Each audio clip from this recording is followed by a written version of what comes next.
नमस्कार आप सबको। स्वागत है आप सबका फिर से अपने यूट्यूब चैनल किताबों की महफिल में। आज आप चंद्रधर शर्मा गुलेरी की प्रसिद्ध कहानी उसने कहा था सुनने जा रहे हैं। बड़े बड़े शहरों के इक्के गड़ी वालों की जवान के कौड़ों में जिनकी पीठ छली गई है और कान पक गए हैं, उनसे हमारी प्रार्थना है कि अमृतसर के बम्बू काट वालों की बोली का मरहम लगाएं। जब बड़े बड़े शहरों की चौड़ी सड़कों पर घोड़ों की पीठ चाबुक से धुनते हुए इक्के वाले कभी घोड़े की नानी से अपना निकट संबंध स्थिर करते हैं, कभी राह चलते पैदलों की आंखों के न होने पर तरस खाते हैं, कभी उनके पैरों की अंगुलियों के पोरों को चीरकर अपने ही को सताया हुआ बताते हैं और संसार भर की गलानी, निराशा और शोभ के अवतार बने नाक की सीध चले जाते हैं, तब अमृतसर में उनकी बिरादरी वाले तंग चक्करदार गलियों में हर एक लड्डी वाले के लिए ठहर का सब्र का समुद्र उमड़ा कर बचो खालसा जी, हटो भाई जी, ठहरना भाई जी, आने दो लाला, हटो बाछा कहते हुए सफेद फेंटों, खच्चरों और बतकों, गन्ने और खोमचों और भारे वालों के जंगलों में से राह खेते हैं। क्या मजाल है कि जी और साहब बिना सुने किसी को हटना पड़े। यह बात नहीं कि उनकी जीभ चलती नहीं, पर मीठी छुरी की तरह महीन मार करती हुई। यदि कोई बुढ़िया बार बार चितौनी देने पर भी लिक से नहीं उठती, तो उनकी बचनावली के ये नमूने हैं। हट जा जीने जो ये, हट जा कर्मा वालिए, हट जा पुता प्यारिए, बच जा लंबी वालिए। मिष्टी में इनका अर्थ है कि तू जीने योग्य है, तू भाग्य वाली है, पुत्रों को प्यारी है, लंबी उम्र तेरे सामने है, तू क्यों मेरे पहिए के नीचे आना चाहती है, बच जा। ऐसे बम्बू काट वालों के बीच में होकर एक लड़का और एक लड़की चौक की एक दुकान पर आ मिले। उसके बालों और इतने ढीले सुथने में जान पड़ता था कि दोनों सिख हैं। वह अपने मामा के केश धोने के लिए दही लेने आया था और यह रसोई के लिए बढ़िया। दुकानदार एक परदेसी से गूंथ रहा था जो शेर भर गीले पापड़ों की गड्डी को गिने बिना हटना न था। तेरे घर कहाँ है? मगरे में। और तेरे? मांझे में। यहाँ कहाँ रहती है? अत्तर सिंह की बैठक में। वे मेरे मामा होते हैं। मैं भी मामा के यहाँ आया हूँ। उनका घर गुरु बाजार में है। इतने में दुकानदार निपटा और इनका सौदा देने लगा। सौदा लेकर दोनों साथ साथ चले। कुछ दूर जाकर लड़के ने मुस्कुराकर पूछा, तेरी कुड़माई हो गई? इस पर लड़की कुछ आंखें चढ़ाकर धत कहकर दौड़ गई और लड़का मुंह देखता रह गया। दूसरे तीसरे दिन सब्जी वाले के यहाँ, दूध वाले के यहाँ एकदम से दोनों मिल जाते हैं। महीना भर यही हाल रहता। 2-3 बार लड़के ने फिर पूछा, तेरी कुड़माई हो गई? और उत्तर में भी धत मिलता। एक दिन जब फिर लड़के ने वैसे ही हंसी में चिढ़ाने के लिए पूछा, तो लड़की लड़के की संभावना के विरुद्ध बोली, हाँ हो गई। कब? कल। देखते नहीं यह रेशम से कढ़ा हुआ सालू? लड़की भाग गई। लड़के ने घर की राह ली। रास्ते में एक लड़के को मोरी में ढकेल दिया। एक छावड़ी वाले की दिन भर की कमाई खोई। एक कुत्ते पर पत्थर मारा और एक गोभी वाले के ठेले में दूध उड़ेल दिया। सामने नहाकर आती हुई किसी वैष्णवी से टकराकर अंधे की उपाधि पाई। तब कहीं घर पहुंचा। राम राम, यह भी कोई लड़ाई है? दिन रात खंदकों में बैठे हड्डियां कड़ाई। लुधियाना से 10 गुना जाड़ा और मैं और बर्फ ऊपर से। पिंडलियों तक कीचड़ में धसे हुए हैं। जमीन कहीं दिखती नहीं। घंटे 2 घंटे में कान के पर्दे फाड़ने वाले धमाके के साथ सारी खंदक हिल जाती है और 100-100 गज धरती उछल पड़ती है। इस गैबी गोलों से बचे तो कोई लड़े। नगरकोट का जलजला सुना था। यहाँ दिन में 25 जलजले होते हैं। जो कहीं खंदक से बाहर साफा या कूहनी निकल गई तो चटाक से गोली लगती है। न मालूम बेईमान मिट्टी में लटे हुए हैं या घास की पत्तियों में छिपे रहते हैं। लहन सिंह, और 3 दिन हैं। 4 तो खंदक में बिता ही दिए। परसों रिलीफ आ जाएगी और फिर 7 दिन की छुट्टी। अपने हाथों झटका करेंगे और पेट भर खाकर सो रहेंगे। उसी फिरंगी मेम के बाग में मखमल सा हरा घास है। फल और दूध की वर्षा कर देती है। लाख कहते हैं दाम नहीं लेती। कहती है तुम राजा हो, मेरे मुल्क को बचाने आए हो। 4 दिन तक पलक नहीं झेपी। बिना फेरे घोड़ा बिगड़ता है और बिना लड़े सिपाही। मुझे तो संकीन चढ़ाकर मार्च का हुक्म मिल जाए, फिर 7 जर्मनों को अकेला मार कर ना लौटूं तो मुझे दरबार साहिब की देहली पर मत्था टेकना नसीब ना हो। पाजी कहीं के कलों के घेड़े घोड़े संगीन देखते ही मुंह फाड़ देते हैं और पैर पकड़ने लगते हैं। यो अंधेरे में 30-30 मन का गोला फेंकते हैं। उस दिन धावा किया था, 4 मील तक एक जर्मन नहीं छोड़ा था। पीछे जनरल ने हट जाने का कमान दिया, नहीं तो सीधे बर्लिन पहुंच जाते। क्यों? सूबेदार हजार सिंह ने मुस्कुराकर कहा।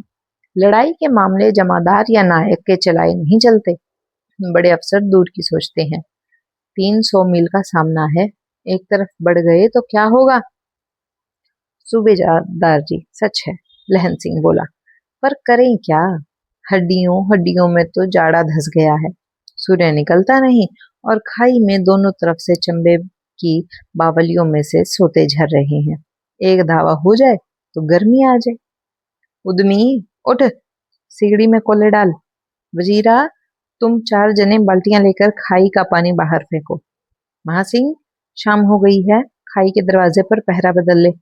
यह कहते हुए सूबेदार सारी खंदक में चक्कर लगाने लगे। वजीरा सिंह पलटन का विदूषक था।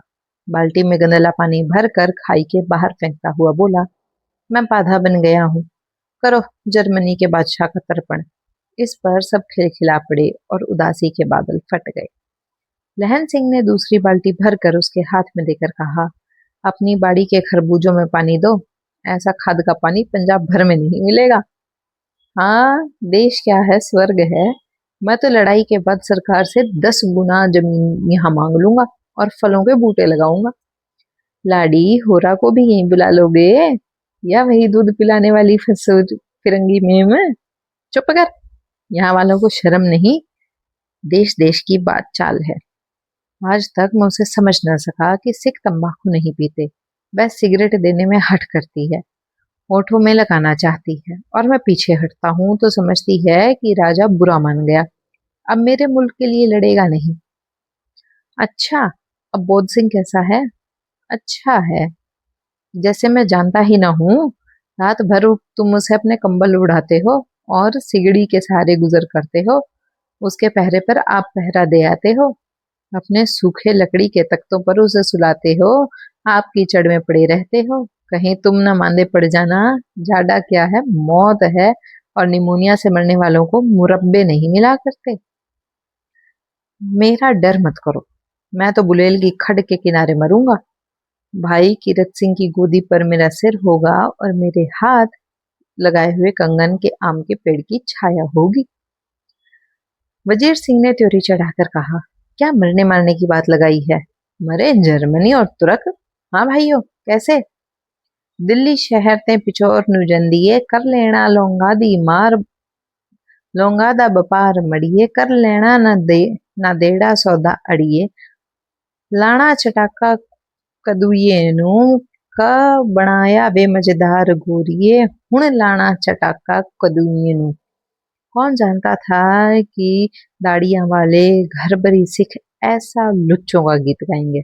पर सारी खंदक इस गीत से गूंज उठी और सिपाही फिर ताजे हो गए, मानो 4 दिन से सोते और मौज ही करते रहे हों।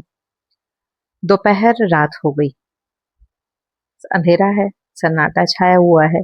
बोध सिंह खाली बिस्कुटों के 3 टिनों पर अपने दोनों कंबल बिछाकर और लहन सिंह के 2 कंबल और एक बारन कोट ओढ़कर सो रहा है। लहन सिंह पहरे पर खड़ा है, एक आंख खाई के मुंह पर है और एक बोध सिंह के दुबले पतले शरीर पर। बोध सिंह कराहा, क्यों बोधा भाई, क्या है? पानी पिला दो। लहन सिंह ने कटोरा उसके मुंह से लगाकर पूछा। कहो, कैसे हो? पानी पीकर बोधा बोला, कंपनी छूट रही है, रोम रोम में तार दौड़ रहे हैं, दांत बज रहे हैं। अच्छा, मेरी जर्सी पहन लो। और तुम? मेरे पास सिगड़ी है और मुझे गर्मी लगती है, पसीना आ रहा है। ना, मैं नहीं पहनता। 4 दिन से तुम मेरे हाँ, याद आई, मेरे पास दूसरी गर्म जर्सी है, आज सवेरे ही आई है। विलायत से बुन बुन कर भेज रही हैं मैंने, गुरु उनका भला करें। यूं कहकर लहना अपना कोट उतारकर जर्सी उतारने लगा। सच कहते हो? और नहीं झूठ? यूं कह यूं कह कर नहीं करते बोधा तो उसने जबरदस्ती जर्सी पहना दी और आप खाकी कोट और जीन्स का कुर्ता भर पहनकर पहरे पर आ खड़ा हुआ। मेम की जर्सी की कथा केवल कथा थी। आधा घंटा बीता, इतने में खाई के मुंह से आवाज आई, सूबेदार हज़ार सिंह। कौन लप्टन साहब? हुकुम हुजूर। कहकर सूबेदार तनकर फौजी सलाम करने सामने हुआ। देखो, इसी समय धावा करना होगा। मील भर की दूरी पर पूरब के कोने से एक जर्मन खाई है। उसमें 50 से ज्यादा जर्मन नहीं है। इन पेड़ों के नीचे नीचे 2 खेत काट कर रास्ता है। 3-4 घुमाव हैं। जहां मोड़ है वहां 15 जवान खड़े कराया हूं। तुम यहाँ 10 आदमी छोड़कर सबको अपने साथ ले जाओ, उनसे मिलो। खंदक छीन कर वहीं, जब तक दूसरा हुक्म न मिले डटे रहो। हम यहाँ रहेगा। जो हुक्म। चुपचाप सब तैयार हो गए। बोधा भी कंबल उतारकर चलने लगा। तब लहन सिंह ने उसे रोका। लहन सिंह आगे हुआ तो बोधा ने बाप सूबेदार ने उंगली से बोधा की ओर इशारा किया। लहन सिंह समझकर चुप हो गया। पीछे 10 आदमी कौन रहे, इस पर बड़ी इज्जत हुई। कोई रहना न चाहता था। समझा बुझाकर सूबेदार ने मार्च किया। लप्टन साहब लहना की सिगड़ी के पास मुंह फेर कर खड़े हो गए और जेब से सिगरेट निकालकर सुलगाने लगे। 10 मिनट बाद उन्होंने लहना की ओर हाथ बढ़ाकर कहा, लो तुम भी पियो। आंख मारते मारते लहन सिंह सब समझा गया, मुंह का भाव छिपाकर बोला, लाओ साहब। हाथ आगे करते ही उसने सिगड़ी के उजाले में साहब का मुंह देखा, बाल देखे, तब उनका माथा ठनका। लप्टन साहब ने पट्टियों वाले बाल एक दिन में ही कहाँ उड़ गए हैं, और उनकी जगह कैदियों से कटे बाल कहाँ से आ गए। शायद साहब शराब पिए हुए हैं और उन्हें बाल कटवाने का मौका मिल गया है। लहन सिंह ने जांचना चाहा। लप्टन साहब 5 वर्ष से उनके रेजिमेंट में थे। क्यों साहब, हम लोग हिंदुस्तान कब जाएंगे? लड़ाई खत्म होने पर। क्यों, क्या यह देश पसंद नहीं? नहीं साहब, शिकार के वे मजे यहाँ कहाँ। याद है, 5 साल नकली लड़ाई के पीछे हम आप जगाधरी जिले में शिकार करने गए थे। हाँ हाँ, वहीं जब आप खोते पर सवार थे और आपका खानसामा अब्दुल्ला रास्ते के एक मंदिर में जल चढ़ाने को रह गया था। बेशक पाजी कहीं का। सामने से वह नीलगाय निकली कि ऐसी बड़ी मैंने कभी न देखी, और आपकी एक गोली कंधे में लगी हुई और पुट्ठे में निकली। ऐसे अफसर के साथ शिकार खेलने में मजा है। क्यों साहब, शिमले से तैयार होकर उस नीलगाय का सिर आ गया था ना? आपने कहा था कि रेजिमेंट की मेस में लगाएंगे। हाँ, पर मैंने वह विलायत भेज दिया। ऐसे बड़े बड़े सींग 2-2 फुट के तो होंगे। हाँ लहन सिंह, 2-4 फुट इंच के थे। तुमने सिगरेट नहीं पीता? पिया? पीता हूँ साहब, दिया सलाई ले आता हूँ। कहकर लहन सिंह खंदक में घुसा। अब उसे संदेह नहीं रहा था। उसने झटपट निश्चय कर लिया कि क्या करना चाहिए। अंधेरे में किसी कोने सोने वाले से वह टकराया। कौन? वजीर सिंह? हाँ। क्यों लहना, क्या कयामत आ गई? जरा आंख लगने दी होती। होश में आओ, कयामत आई और लप्टन साहब की वर्दी पहन कर आई। क्या? लप्टन साहब या तो मारे गए हैं या कैद हो गए हैं। उनकी वर्दी पहनकर ही कोई जर्मन आया है। सूबेदार ने इसका मुंह नहीं देखा। मैंने देखा और बातें की। सोहरा साफ उर्दू बोलता है, पर किताबी उर्दू, और मुझे पीने को सिगरेट दिया। तो अब मारे गए। धोखा है। सूबेदार होरा कीचड़ में चक्कर काटते फिरेंगे और यहाँ खाई पर धावा होगा। उठो, एक काम करो, पलटन के पैरों के निशान देखते देखते दौड़ जाओ। अभी बहुत दूर न गए होंगे। सूबेदार से कहो एकदम लौट आए। खंदक की बात झूठ है। चले जाओ, खंदक के पीछे निकल जाओ। पता तक तक न खड़के देर मत करो। हुक्म तो यह है कि यहीं ऐसी तैसी हुक्म की। मेरा हुक्म। जमादार लहान सिंह जो इस वक्त यहाँ का सबसे बड़ा अफसर है, उसका हुक्म है। मैं लप्टन साहब की खबर लेता हूँ। पर यहाँ तो तुम 8 है। 8 नहीं, 10 लाख। एक एक अकालिया सिख 1.25 लाख के बराबर होता है। चले जाओ। लौट कर खाई के मुहाने पर लहान सिंह दीवार से चिपक गया। उसने देखा कि लप्टन साहब ने जेल से बेल के बराबर 3 गोले निकाले। तीनों को जगह जगह खंदक की दीवारों में घुसेड़ दिया। और तीनों में एक सा तार बांध दिया। तार के आगे सूत की एक गुत्थी थी जिसे सिगड़ी के पास रखा। बाहर की तरफ जाकर एक दिया सलाई जलाकर गुत्थी पर रखने बिजली की तरह दोनों हाथों से उल्टी बंदूक को उठाकर लहन सिंह ने साहब की कोनी पर तान दे मारा। धमाके के साथ साहब के हाथ से दिया सलाई गिर पड़ी। लहन सिंह ने एक कुंदा साहब की गर्दन पर मारा और साहब आंख मीन गॉड कहते हुए चित हो गए। लहन सिंह ने तीनों गोले बीन कर खंदक के बाहर फेंके और साहब को घसीट कर सिगड़ी के पास लेट आया। जेबों की तलाशी ली। 3-4 लिफाफे और एक डायरी निकालकर उन्होंने अपनी जेब के हवाले किया। साहब की मूर्छा हटी। लहन सिंह हंसकर बोला, क्यों लेफ्टिनेंट साहब, मिजाज कैसा है? आज मैंने बहुत बातें सीखी। यह सीखा कि सिख सिगरेट पीते हैं। यह सीखा कि जगाधरी के जिले में नील गायें होती हैं और उनके 2 फुट 4 इंच के सींग होते हैं। यह सीखा कि मुसलमान खानसामा मूर्तियों पर जल चढ़ाते हैं और लेफ्टिनेंट साहब खोते पर चढ़ते हैं। पर यह तो कहो, ऐसी साफ उर्दू कहाँ से सीखाई? हमारे लेफ्टिनेंट साहब तो बिन डेम के 5 लफ्ज भी नहीं बोल पाते थे। लहना ने पतलून की जेबों की तलाशी नहीं ली थी। साहब ने मानो जाड़े से बचने के लिए दोनों हाथ में जेब डाले। लहन सिंह कहता गया, चालाक तो बड़े हो, पर मांझे का लहना इतने बरस लेफ्टिनेंट साहब के साथ रहा है। उसे चकमा देने के लिए 4 आंखें चाहिए। 3 महीने हुए एक तुर्की मौलवी मेरे गांव आया। औरतों को बच्चों होने की ताबीज बांटता था और बच्चों को दवाई देता था। चौधरी के बड़ के नीचे मंजा बिछाकर हुक्का पीता रहता और कहता कि जर्मनी वाले बड़े पंडित हैं, वेद पढ़ पढ़ कर उनमें से विमान चलाने की विद्या जान गए। गो को नहीं मारते, हिंदुस्तान में आ जाएंगे तो गो हत्या बंद कर देंगे। मंडियों के बनियों को बहकाता कि डाक खाने से रुपया निकाल लो, सरकार का राज्य जाने वाला है। डाक बाबू पोहलू राम भी डर गया। मैंने मुल्ला जी की दाढ़ी मूड दी थी।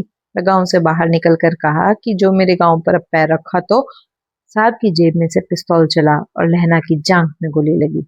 इधर लहना की हेनरी मार्टिन में 2 फायरों ने साहब की कपाल क्रिया कर दी। धड़ाका सुनकर सब दौड़ आए। बोधा चिल्लाया, क्या है? लहना सिंह ने उसे यह कहकर सुला दिया कि एक हड़का हुआ कुत्ता आया था, मार दिया। और औरों से सब हाल कह दिया। सब बंदूकें लेकर तैयार हो गए। लहना ने साफा फाड़कर घाव के दोनों तरफ पट्टियां कसकर बांधी। घाव मांस में ही था। पट्टियों के कसने से लहू निकलना बंद हो गया था। इतने में 70 जर्मन चिल्लाकर खाई में घुस पड़े। सिखों की बंदूकों की बाढ़ ने पहले धावे को रोका, दूसरे को रोका, पर यहाँ थे 8। लहना सिंह तक तक कर मार रहा था। वह खड़ा था और लेटे हुए थे और वे 70 अपने मुर्दा भाइयों के शरीर पर चढ़ चढ़ कर जर्मन आगे घुस आते। थोड़े से मिनटों में वे अचानक आवाज आई, वाह गुरु जी दी फतेह, वाहे गुरु जी दा खालसा। और धड़ाधड़ बंदूकों के फायर जर्मनों की पीठ पर पड़ने लगे। ऐन मौके पर जर्मन 2 चक्की के पाटों के बीच में आ गए। पीछे से सूबेदार हजार सिंह के जवान आग बरसाते थे और सामने लहन सिंह के साथियों के संगीत चल रहे थे। पास आने पर पीछे वालों ने भी संगीत पिरोना शुरू कर दिया। एक किलकारी और, अकाल सिखा दी फौज आई, वाह गुरु जी दा खालसा, वाहे गुरु जी दी फतेह, सत श्री अकाल पुरख। और लड़ाई खत्म हो गई। 63 जर्मन या तो खेत रहे थे या कराह रहे थे। सिखों में 15 के प्राण गए। सूबेदार के दाहिने कंधे में गोली अपार निकल गई। लहना सिंह की पसली में गोली लगी। उसने घाव को खंदक की मिट्टी से पूर लिया और बाकी का साफा कसकर कमरबंद की तरह लपेट लिया। किसी को खबर न हुई कि लहना को दूसरा घाव, भारी घाव लगा है। लड़ाई के समय चांद निकल आया। ऐसा चांद जिसके प्रकाश में संस्कृत कवियों का दिया हुआ शयी नाम सार्थक होता है। और हवा ऐसी चल रही थी जैसी वाण भट्ट की भाषा में कहलाती। वजीरा सिंह कह रहा था कि कैसे मन मन भर फ्रांस की भूमि मेरे बूटों से चिपक रही थी। जब मैं दौड़ा दौड़ा सूबेदार के पीछे गया, सूबेदार लहना सिंह ने सारा हाल सुन और कागजात पाकर वे उसकी तुरक बुद्धि को सराह रहे थे और कह रहे थे कि तू ना होता तो आज सब मारे जाते। इस लड़ाई की आवाज 3 मील दाहिनी ओर की खाई वालों ने सुन ली थी। उन्होंने पीछे टेलीफोन कर दिया। वहां से झटपट 2 डॉक्टर और 2 बीमार ढोने वाली गाड़ियां चली। जो कोई 1.5 घंटे के अंदर अंदर आ पहुंची। फील्ड अस्पताल नजदीक था, सुबह होते होते वहां पहुंच जाएंगे, इसलिए मामूली पट्टी बांध कर एक गाड़ी में घायल लेटाए गए और दूसरी में लाशें। सूबेदार ने लहन सिंह की जांग में पट्टी बंधवानी चाहिए, पर उसने यह कहकर टाल दिया कि थोड़ा घाव है, सवेरे देख लेंगे। बोधा सिंह ज्वर में बर्रा रहा था। वह गाड़ी में लेटाया गया। लहना को छोड़कर सूबेदार जाते नहीं थे। यह देख लहना ने कहा, तुम्हें बोधा की कसम और सूबेदारनी जी की सौगंध है जो इस गाड़ी में न चले जाओ, और तुम मेरे लिए वहां पहुंचकर गाड़ी भेज देना। और जर्मन मुर्दों के लिए भी तो गाड़ी आती होंगी। मेरा हाल बुरा नहीं है, देखते नहीं मैं खड़ा हूं, वजीर सिंह मेरे पास है ही। अच्छा, पर बोधा गाड़ी पर लेट गया। भला आप भी चढ़ जाओ। सुनिए तो, सूबेदारनी होरा तो चिट्ठी लिखो, तो मेरा माथा टेकना लिख देना, और जब घर जाओ तो कह देना कि मुझसे जो उसने कहा था मैंने कर दिया। गाड़ियां चल पड़ी। सूबेदार ने चढ़ते चढ़ते लहना का हाथ पकड़कर कहा, तैने मेरे और बोधा के प्राण बचाए हैं, लिखना कैसा, साथ ही घर चलेंगे। अपनी सूबेदारनी को तू ही कह देना उसने क्या कहा था। अब आप गाड़ी पर चढ़ जाओ, मैंने जो कहा वह लिख देना और कह भी देना। गाड़ी के जाते लहना लेट गया। वजीरा, पानी पिला दे और मेरा कमरबंद खोल दे, तर हो रहा है। मृत्यु के कुछ समय पहले स्मृति बहुत साफ हो जाती है। जन्म भर की घटनाएं एक एक करके सामने आती हैं। सारे दृश्यों के रंग साफ होते हैं। समय की धुंध बिल्कुल उन पर हट जाती है। लहना सिंह 12 वर्ष का था। अमृतसर में मामा के यहाँ आया हुआ है। दही वाले के यहाँ, सब्जी वाले के यहाँ, हर कहीं उसे एक 8 वर्ष की लड़की मिल जाती है। जब वह पूछता है, तेरी कुड़माई हो गई, तब वह धत करके भाग जाती है। एक दिन उसने वैसे ही पूछा तो उसने कहा, हाँ कल हो गई। देखते नहीं, यह रेशम के फूलों वाला सालू। सुनते ही लहना सिंह को दुख हुआ, क्रोध हुआ। क्यों हुआ? वजीरा सिंह, पानी पिला दे। 25 वर्ष बीत गए। अब लहना सिंह रेफल्स में जमादार हो गया था। उस 8 वर्ष की कन्या का ध्यान ही न रहा। न मालूम वह कभी मिलती थी या नहीं। 7 दिन की छुट्टी लेकर जमीन के मुकदमे की पैरवी करने वह अपने घर गया। वहां रेजिमेंट के अफसर की चिट्ठी मिली कि फौज लाम पर जाती है, फौरन चले आओ। साथ ही सूबेदार हजार सिंह की चिट्ठी मिली कि मैं और बोध सिंह भी लाम पर जाते हैं, लौटते हुए हमारे घर होते जाना, साथ ही चलेंगे। सूबेदार का गांव रास्ते में पड़ता था और सूबेदार उसे बहुत चाहता था। लहना सिंह सूबेदार के यहाँ पहुंचा। जब चलने लगे तब सूबेदार बेड़े में से निकल कर आया। बोला, लहना, सूबेदारनी तुमको जानती है, बुलाती है, जा मिला। लहना सिंह भीतर पहुंचा। सूबेदारनी मुझे जानती है? कब से? रेजिमेंट के क्वार्टर में तो कभी सूबेदार के घर के लोग रहे नहीं। दरवाजे पर जाकर मत्था टेकना। कहा, असी सुनी। लहना सिंह, चुप। मुझे पहचाना नहीं? तेरी कुड़माई हो गई? दत्त, कल हो गई। देखते नहीं, रेशमी बूटों वाला सालू अमृतसर में। भावों की टकराहट से मूर्छा खुली, करवट बदली, पसली का घाव बह निकला। वजीरा, पानी पिला, उसने कहा था। स्वपन चल रहा है। सूबेदारनी कह रही है, मैंने तेरे को आते ही पहचान लिया। एक काम कहती हूँ, मेरे तो भाग फूट गए। सरकार ने बहादुरी का खिताब दिया है, लायलपुर में जमीन दी है। आज नमक हलाली का मौका आया है, पर सरकार ने हम तिमियों की एक घंगरिया पलटन क्यों न बना दी, जो मैं भी सूबेदार जी के साथ चली जाती। एक बेटा है, फौज में भर्ती हुए उसे 1 ही बरस हुआ। उसके पीछे 4 और हुए, पर एक भी नहीं जिया। सूबेदारनी रोने लगी। अब दोनों जाते हैं, मेरे भाग। तुम्हें याद है, एक दिन तांगे वाले का घोड़ा दही वाले की दुकान के पास बिगड़ गया। तुमने उस दिन मेरे प्राण बचाए थे। आप घोड़ों की लातों में चले गए थे और मुझे उठाकर दुकान के तख्ते पर खड़ा कर दिया था। ऐसे ही इन दोनों को बचाना है। यह मेरी भिक्षा है, तुम्हारे आगे आंचल पसारती हूँ। रोती रोती सूबेदारनी ओबरी में चली गई। लहना भी आंसू पोंछता हुआ बाहर आया। वजीरा सिंह, पानी पिला, उसने कहा था। लहना का सिर अपनी गोद में रखे वजीरा सिंह बैठा है। जब मांगता है तब पानी पिला देता है। आधे घंटे तक लहना चुप रहा। फिर बोला, कौन? कीरत सिंह? वजीरा ने कुछ समझकर कहा, हाँ भैया, मुझे और ऊंचा कर ले, अपने पट पर मेरा सिर रख ले। वजीरा ने वैसा ही किया। हाँ, अब ठीक है, पानी पिला दे। बस, अब के हाड़ में यह आम खूब फलेगा। चाचा भतीजा दोनों यहीं बैठकर आम खाना। जितना बड़ा तेरा भतीजा है उतना ही यह आम है। जिस महीने उसका जन्म हुआ उसी महीने में मैंने इसे लगाया था। वजीरा सिंह के आंसू टप टप टपक रहे थे। कुछ दिन पीछे लोगों ने अखबारों में पढ़ा, फ्रांस और बेल्जियम मैदानों में घाव में मरा सिख राइफल जमादार लहन सिंह।